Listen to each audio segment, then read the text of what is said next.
educators in general in terms of what ought to be done in agriculture development.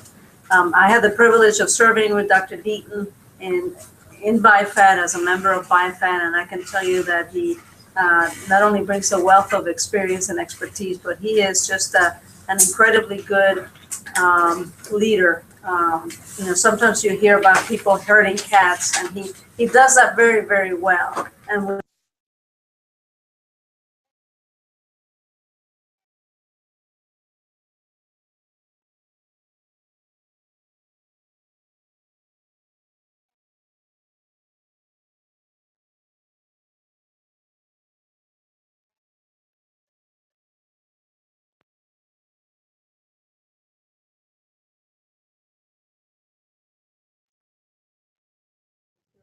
implemented the programs really of Feed the Future, which, as you all know, is the umbrella program that the project that USAID has been implementing in many places around the world have been spearheaded by that initiative. He is an incredible mind in the world of agriculture development or development in general. He has really spearheaded a lot of efforts all around the world. He's a great professional and understands, gets very much the land-grant university system and the strength that we bring to agriculture development. So without further ado, let me bring Dr. Deaton to the front so he can give you his presentation, and then Dr. Bertram will follow. Let's welcome both of them.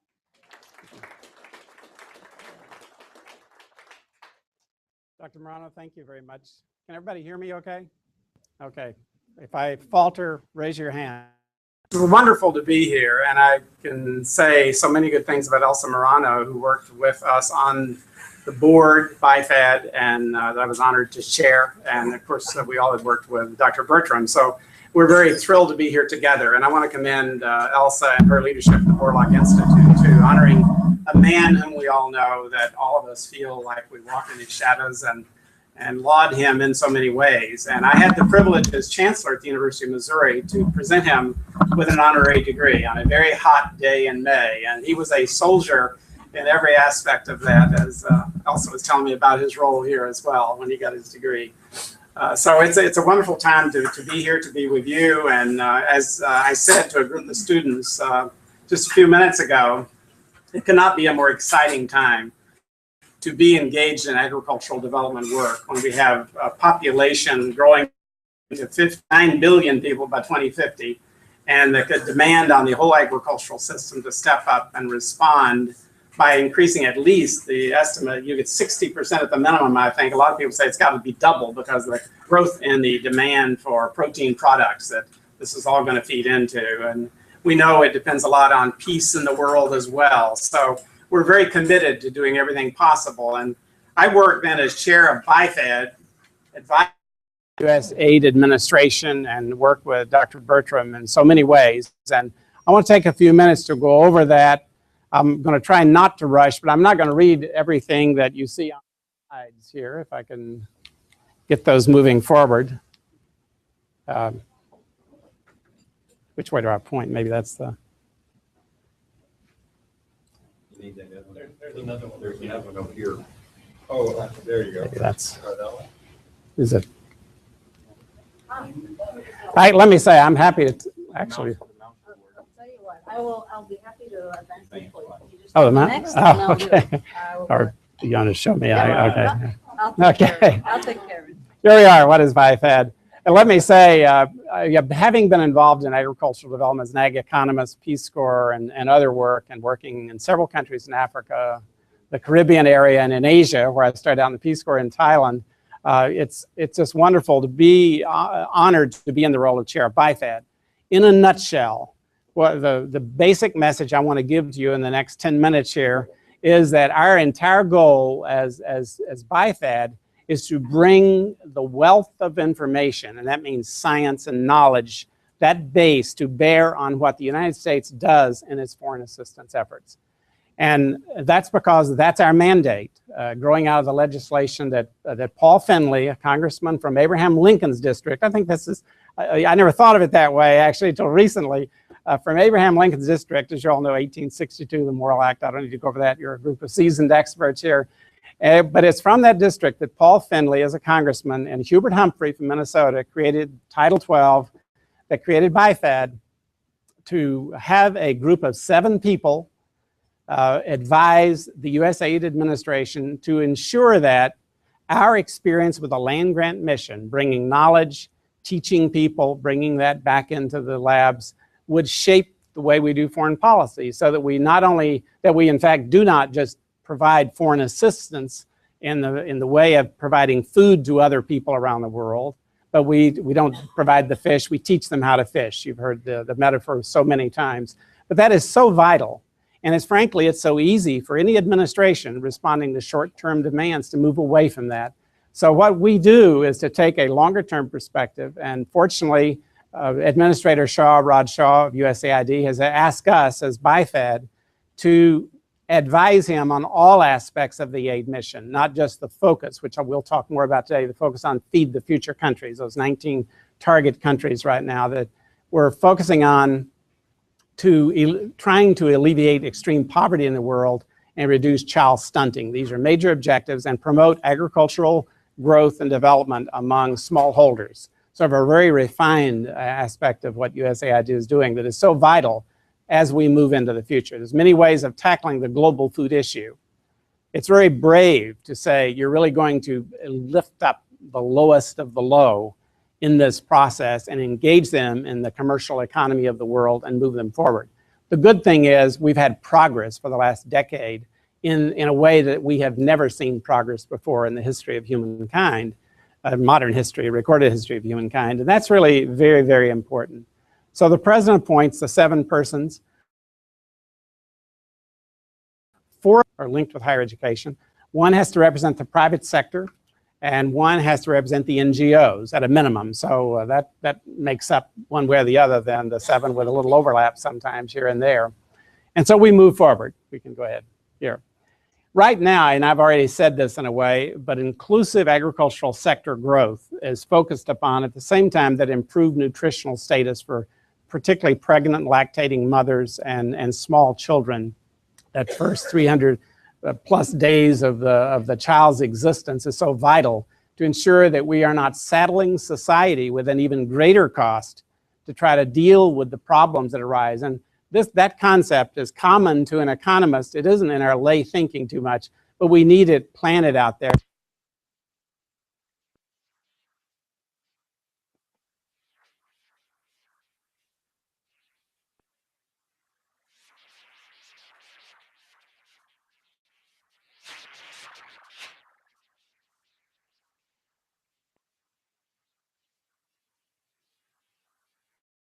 Many examples of that. So BIFAD tries to back off and take that broader perspective. Someone asked a question about this earlier. The countries were selected because of the great need, the poverty in those countries, because there was an opportunity for partnership, both with the country represented, the governance bodies, and the NGOs, and the private sector, all of whom are involved in what we do. There's potential for growth, there's a potential for regional linkages, as we're seeing a lot of, particularly in East Africa and in Southern Africa, but East Africa particularly, I think, has been extremely strong in linking in the Roof Forum kind of agenda and the governments across Southern Africa working together to achieve change.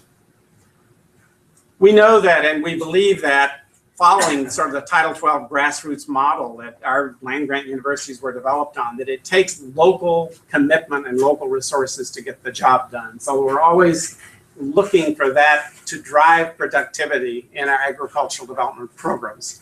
So BIFAD is working directly with USAID, reaching out to all the universities, also to the CGIAR system and other elements that Dr. Bertram will talk more about. Also, this partnership among all, every way possible to ensure that what represents the United States' best development efforts is fed by the absolute best knowledge available in the world. And that may be to say the obvious, But it's like I've always said to all my doctoral students particularly, who said, well, you know, I want to go this way or that way because so-and-so at another university knows more about it. And I said, how could they know more? All knowledge is available right now in the library and through social media today and through the systems of exchange we have professionally. There is no excuse for not doing our best in every aspect of what we do internationally. And that's the commitment BIFAD brings to the challenge. And we're addressing, of course, a huge complex issue. As we look at meeting this 2050 kind of objective, we've got climate change plaguing us in so many ways. And we know that unless we address the food issue, we will have conflict facing us in so many. It was well documented in the 2007 and 8 price rise that everybody was blamed for, right? From ethanol all the way to climate change, and there's a mix of all that that led to the price increases. There was documented 30+ changes in violent changes in governments as a result of that food price spiral occurring. Because food is really the numeraire, as we say in economics. It's what determines the wage rate that's acceptable and whether you can survive with your family. And if food rises above that, people will go to the streets before they will let their families starve to death. So if you think of that writ large, that explains so much of the violence that occurred in 2007-8, particularly the Arab Spring. As I say, this is documented in foreign affairs journals that we have published in. So we try to foster that culture of excellence, continuous learning, drawing on all forms of higher education, new technologies, new ways of training. And you know, here at the Borlaug Institute, I was so impressed with what you're doing in so many of these areas. This is what we want to see in a major way with training. And we focus so much on human and institutional capacity development because we have got to find ways of creating that sustainable capacity for human development and scientific knowledge to be generated in the various countries of the world where we are. That partnership is vital. You're engaged in it in so many ways. And we could talk about the details, but that message has got to be there. It's very, very important. And all the PBOs or NGOs that we work with, all the international agencies that we work with, we have to be holding them accountable also to these standards to ensure that we are getting the best job done. And there's so much need and so little to invest in it. We can't waste any money in this process. So we want the linkages from the university to the university abroad, working through USAID. Go ahead. And let me say, one thing that BIFAD does is commission major studies, drawing on people from universities and from all these sectors we've talked about. And Dr. Morano was very much involved in the visitation study in Haiti, for example, when I first came on, a study that continues to have legs. And I was telling her last night, I have channeled it specifically into a number of areas where it's really made a major difference already in some of the developments that are occurring and will continue to as we look to the future. And we commissioned, I'll mention quickly 2 other studies. We undertook a study that led to the change from the CRISP system to the innovation labs. We went from, I think it was 10 CRISPs to 24 innovation labs, and you're familiar with that, and Dr. Bertram will say more about that, I know, to some extent later. And then after that occurred, BIFAD advised the USAID administration at that time, because in our university work, we had seen multiple disciplines being brought together in creative ways, creating synergy, creating new knowledge as a very key to what we were doing in improving our ability to promote agricultural development. So we said, you've got these various CRISPs out there, and this was consistent with his own observation also. Let's take the key elements we're learning in nutrition, in water, and various types of resource management, plant genetics, and let's make sure they're talking to each other across the different CRISPs, or now innovation labs. So now that continues to be a very important theme in what we are doing with the innovation labs. Always trying to get key knowledge, bringing it together. And so there's a real dynamic. It's like multiple departments working toward a common goal. So that's something that the BIFAD firmly believes in and continues to advocate.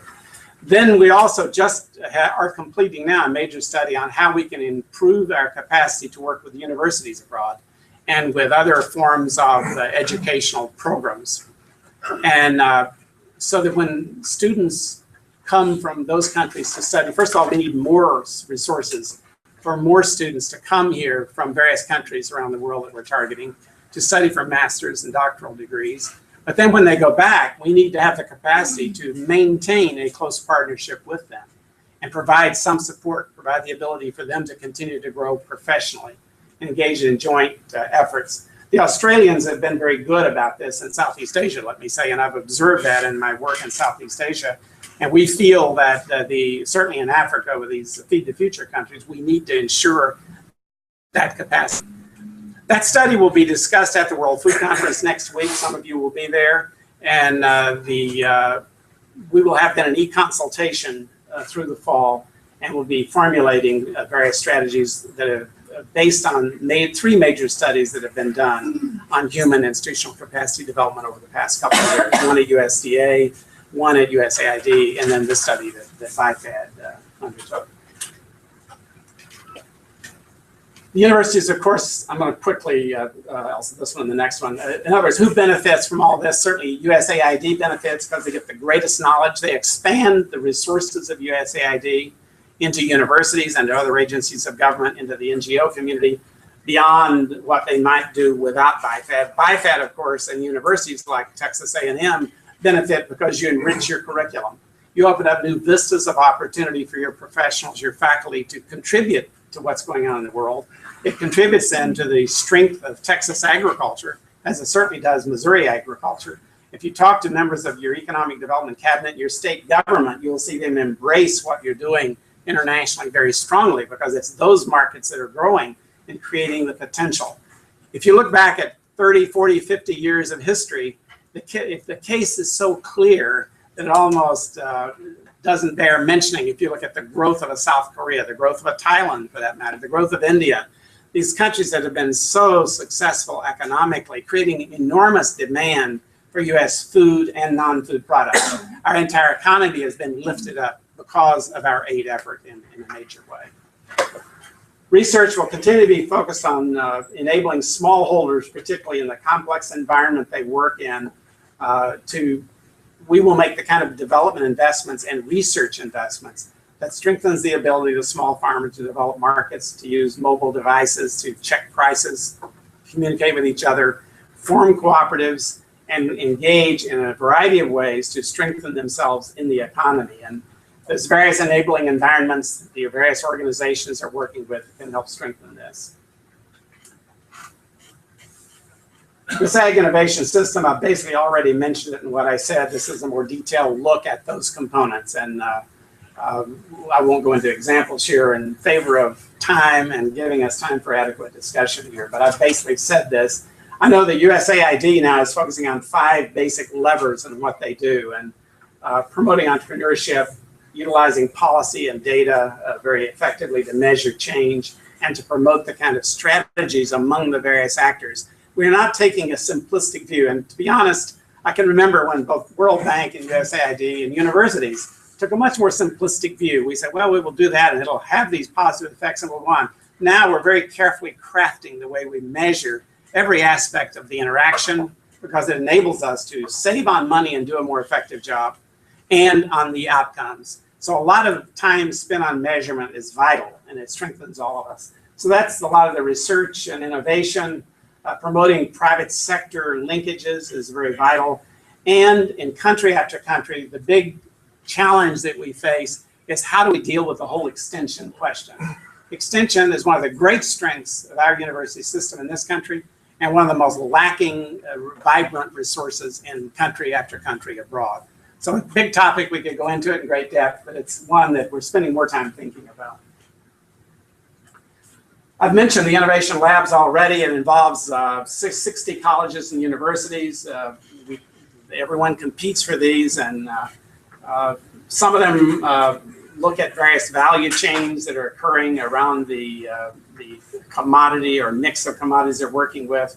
And then many of them leverage additional resources from the private sector and NGOs to achieve their work. And I know you're doing that here at the Borlaug Institute as well. I think I would just emphasize here, the importance of integrating the projects. This goes back to why we created the innovation labs, in a sense, or why USAID created them, better said. And BIFAD was really an outside observer, but we did the study. And it showed that there were gaps in knowledge that we shouldn't have had we had the labs working together. That's the bottom line here.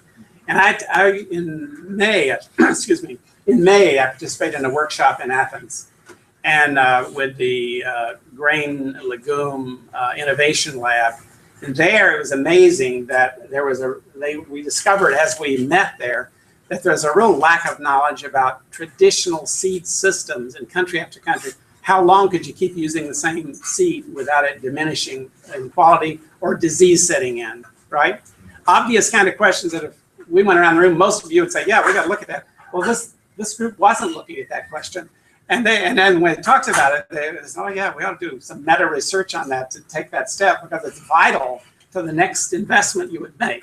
And that's not being critical of anyone. It's saying that any place you look almost, we're so in depth in what we're doing that we forget to piece things together so we get a more strategic sense of how we can make investments and then make them pay off for development. Synergies among all this is so vital, not only for what I have already said, but particularly the nutritional aspect. I just simply want to emphasize that and emphasize the access to capital, because questions have come up on that. Looking at how agriculture is as vital part of the nutrition system begins to change the way you think about what smallholders are doing. If they can feed their families and improve the nutrition, you get a gain on the human side and therefore less public costs. I keep emphasizing that. And you get more vibrant, healthy people to do the job as we look to the future. And finding new ways of financing this. You know, some of you know Thomas Piketty's recent book that looked at the distribution of income and said we're growing more and more unequal, right? Capital for the 21st century. But in that book, he basically, I'm not being overly critical of him because he wasn't looking at poor people, but basically poor don't have any capital, so I don't have to worry about that. Well, in fact, poor do have capital. We've discovered everywhere we look among smallholders, their ability to accumulate capital and make it work for their small farm usually makes a difference of whether they succeed, whether they send their children to college. And I could give you dozens of examples like this from my own observations around the world.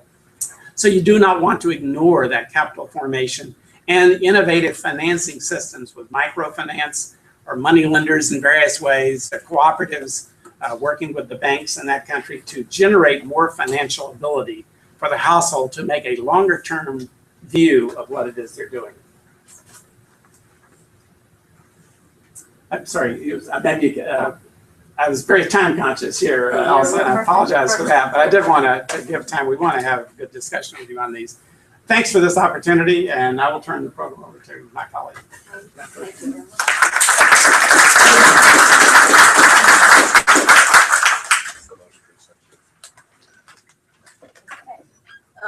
While Gabe gets set up here, I want to encourage you to start thinking of questions you may have for both of these gentlemen. The theme for today is really for us to try to discern from them where they think all of this that has been building up is going. What is the next phase, if you will, of the work that needs to be done in agricultural development around the world. We do have this incredible grand challenge of feeding 9 billion by the year 2050. And there's lots of very smart people working on this.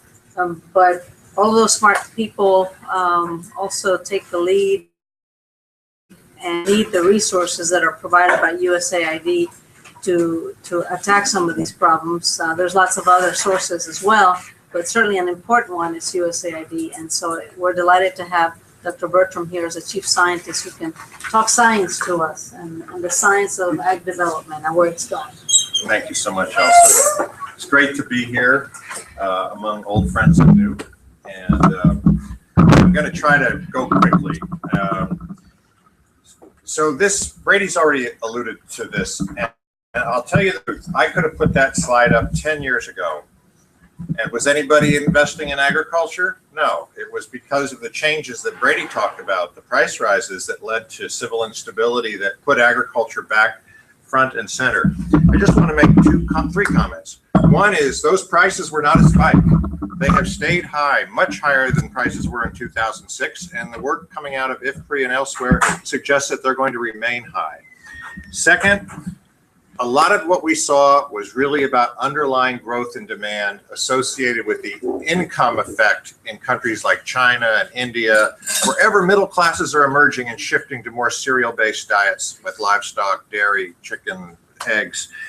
And third, investment in agricultural R&D had fallen off, as many of you know from painful experience in the last 20 years. And so we weren't keeping up. Productivity growth on a linear basis, it was linear, but that linear basis was becoming a smaller and smaller piece each year because the underlying level of production was getting larger. So we had to turn that around. And so the United States government, along with partners, launched Feed the Future. Just 3 quick points. It's country-led. If our partners don't think it's worth investing in, we shouldn't either. If it's going to be sustainable, they have to own it. Second thing, value chains. It's all about making the economic linkages, again, that Dr. Deaton referred to. And third, there's a strong science and technology focus, which I'm very grateful for. And I really want to credit Dr. Rajiv Shah, the administrator of USAID, for pushing that so strongly. So it's not just about production if we're talking about sustainable intensification. We're going to be measured at the end of the day in terms of reductions in poverty and reductions in stunting in children under 2. That's an incredibly high bar for agricultural investments. So we take a smallholder focus, and that's a challenge. We use existing and new technologies. We got to get the policy environment right so that investment both on the farm and off the farm will flow. And we work across a whole spectrum of areas, from all the way from information through genetic technologies, natural resource management, policy, markets, and very importantly, human capacity development and institutional capacity development. So in our research strategy, which is at the whole of government level, I want to emphasize that, Feed the Future's whole of government, but USAID said, okay, we got to advance productivity, we're going to transform systems, and we're going to enhance nutrition and food safety. How are we going to do it? So we have 3 long-term, I guess I have to say, we have 3 long-term research programs there at the top. Climate resilient cereals, productive legumes, very much because of the nutrition angle, but also because of the soil fertility and also the value, and often women manage legumes. And then third, in the middle, advanced approaches to diseases and pests of both livestock and crops. And I see Linda Logan here, she knows about that, Neville Clark knows about that. How the United States, even though we may not have some of these diseases, we have the technology. So we don't do cassava here, but we can work with the Danforth Center in St. Louis to put the best biotechnology to bear on solving disease problems in that crop.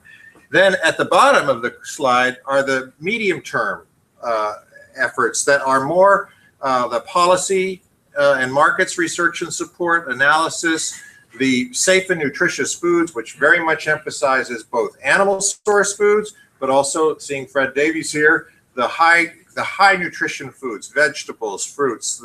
So we're trying to get at that mix as well and support dietary improvement. And then finally, the human and institutional capacity building. And where does it all come together? It comes in that center circle that we call sustainable intensification. And we have focused on 4 areas of the world where these systems, where the poor and hungry live. And remember that the poor and hungry in the developing world, the great majority of them depend on agriculture one way or another. It's very ironic, but it's the case. And it's not intuitive for a lot of people who are not in our field. Okay, so I want to say a bit more about sustainable intensification. So we're trying to work in this smallholder context. We're looking at precipitation use efficiency. We're integrating legumes. We're trying to get more crop cover, crop rotation. Where we can, we integrate perennial crops, like, for example, pigeon pea in parts of Africa. We're looking at nutrient cycling and improving soil fertility, conservation agriculture. These are all things that have been tremendous in our own country. But very importantly, in a smallholder, we want to integrate livestock and aquaculture where we can. This is one of the reasons we're investing in water, including the Innovation Lab here at Texas A&M on small-scale irrigation. And we want to figure out how to help smallholders mechanize. You know, drudgery is no fun. You know, a woman in a hoe is not going to feed the world in the 21st century, and it's a miserable life. Sometimes it's romantically portrayed, but it's not an easy life. So we're looking for ways to reduce drudgery. And then what about, you know, how do we get the outcomes beyond productivity or beyond the environment? What did we get to try to get at the human side? So we want, as I said, we want to reduce drudgery. We want to think about opportunities for higher income, and that could be horticultural crops for nutrition and profit, biofortified crops for nutrition, livestock again, and fish. And very much we think about gender. Women are economic agents in agriculture. They are leaders in agriculture. They are the majority of farmers in many countries. They also are critical to the child nutrition outcomes that we're trying to get, because women care for the children primarily. So thinking about how this all plays out for women and how we can try to enhance their ability to control their own decision making and control resources is very important. Then I wanted to mention climate change, because you might have heard about UNGA last week, the UN General Assembly in New York, and President Obama spoke, and Secretary Kerry and Secretary Vilsack. And Secretary Vilsack came to the launch of something called the Alliance for Climate Smart Agriculture.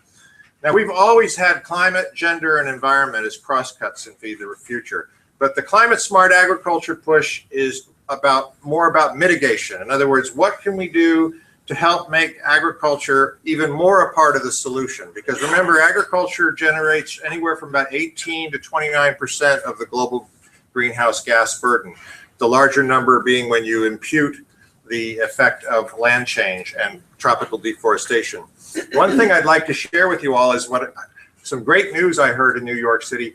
The rate of tropical deforestation is plummeting. This is wonderful news, and it is partly because of the efforts of people like you all and the rest of our partners that are helping to revolutionize, and the private sector. I don't want to make it all about the public sector. The revolutionize agriculture and make it more productive, so that people are less needing to go in and clear the forest to try to just make a subsistence living. I want to say a little bit about where we put sustainable intensification programs on the ground. Actually, before I leave that one, you can see, so we can think about genetic enhancement, better water management, again, irrigation coming in, but also how we manage water on the farm. And then you see the soil carbon. It's a great thing that in our area, mitigation and adaptation often go together. In other words, if you build up soil organic matter, your plants will withstand drought better, but you're also going to be sequestering carbon. So it's what we call a triple win: income gains, adaptation gains, and mitigation gains. So in terms of sustainable intensification, I just wanted to flag to you what can happen when a farmer, now this is obviously not a very poor farmer, but look at the increase in income that he has achieved by adopting some of these technologies. And these technologies greatly reduce energy consumption. They're moving towards no-till systems. They are enhancing the amount of soil organic matter, and they are really adding to incomes. Another example from Asia, where admittedly we're further along. We're farther out of the gate in Asia. There's been a longer-term history of research, and the national partners are stronger. There's more infrastructure. But here's a woman in Bangladesh who's integrated fish, and along her side her fish ponds, she's selling the big fish. She's eating the small fish. So her children are getting vitamin A and calcium.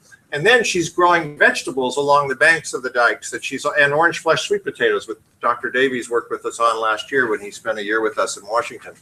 So this is a nice example of how income and food and nutrition intake consumption can also go together. So we're not just thinking about incomes and production, we're also thinking about what happens in the household. Now, I'm here at Texas A&M. You're one of the places we look for cutting edge science. And as you see, some of these I've mentioned already.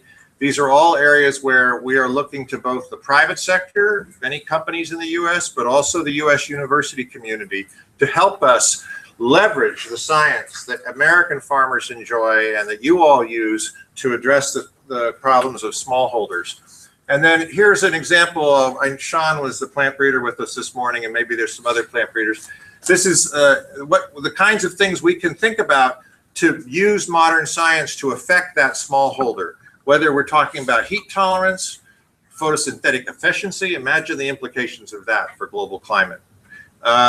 Nutritional quality, weed management, there's a whole list of things, and of course nutrient use efficiency, which again comes back to climate change. You use fertilizer more efficiently, you have less denitrification, less nitrous oxide going into the air. Don't want to leave out the animals, Linda. We're also looking at improved livestock management, new breeds using genomics. We have a new program with a couple of universities around heat tolerance in poultry and also Newcastle disease. We're working with UT El Paso on Rift Valley fever, a delivery mechanism for a vaccine for that, and vaccine development in a range of things where, again, there's a real win-win here for American agriculture. USDA loves to work with us on these things because they want to position American farmers to be out ahead. And I wanted to just flag for you the extent. Brady mentioned the 60 universities. These are our Feed the Future Innovation Labs. We've gone from 10 to 24. You can see they're a little more crowded in a few places than I'd like. I'd like to see them more spread around, but they're all done competitively. And we do have some additional programs in extension, agricultural curricula, and also a number of important, I think, capacity building programs. We call them Borlaug Fellows programs, building on the program based here that Ed runs and with UC Davis. And we're making opportunities for foreign grad students to internationalize their research here in the US. We also have a program at Purdue for American grad students to seek money to internationalize their thesis research at one of the CGIAR centers overseas or at some other national program, maybe in Brazil or India or somewhere else. So we're really trying to invest in that next generation of leaders. And finally, I just wanted to say that at the end of the day, what we need is a virtuous circle between investment in research, extension, education, and impact. And when we get that impact, we get more investment because we can make the case. So Dr. Shah is pushing all of us about how to scale technologies through what I like to call catalytic partnerships, where we're handing off the technology to the private sector. It's not about researchers becoming extension agents. It's about working strategically with partners, public, private, NGOs, to get technologies out to smallholders. So that's what we call technology scaling, and I think that is it. We got a great website. You have a tremendous wealth, and Elsa and her colleagues here who worked so closely with us in shaping this initiative with Dr. Deaton. We're always glad to be of service, and this website's a great place to start. Thank you.